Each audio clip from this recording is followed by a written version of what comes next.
തന്നെ ഇടുക്കിയുടെ ഭാഗങ്ങളൊക്കെ താഴ്ഭാഗത്തേക്ക് അടർന്ന് വീഴുകയും ചെയ്യുന്നുണ്ട്. അതും വലിയ ബുദ്ധിമുട്ട് ഏതായാലും ഉണ്ടാക്കുന്നുണ്ട്. കൂടുതൽ യൂണിറ്റ് ഫയർ എഞ്ചിനുകൾ വന്നാൽ മാത്രമേ തീ നിയന്ത്രിക്കാൻ കഴിയുകയുള്ളൂ എന്നതാണ്. അതായത് നമ്മൾ മറ്റു ഭാഗത്ത് നിന്ന് നോക്കുന്ന സമയത്ത് തീ ഏകദേശം നിയന്ത്രണ വിധേയമാണ് എന്ന് തോന്നുന്നുണ്ടെങ്കിൽ പോലും ഈ ഭാഗത്ത് തീ ആളിപ്പടരുക തന്നെയാണ്.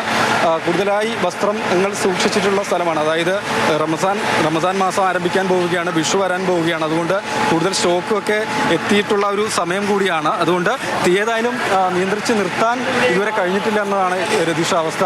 കൂടുതൽ ഫയർ യൂണിറ്റുകൾ വേണ്ടിവരും. ഏതായാലും അതിനുവേണ്ടിയുള്ള പരിശ്രമം ഫയർ ഓഫീസർമാർ നടത്തിക്കൊണ്ടേയിരിക്കുകയാണ്. ഒപ്പം ഈ താഴ്ഭാഗത്ത് കുറച്ച് വാഹനങ്ങളൊക്കെ നിർത്തിയിട്ടുണ്ടായിരുന്നു.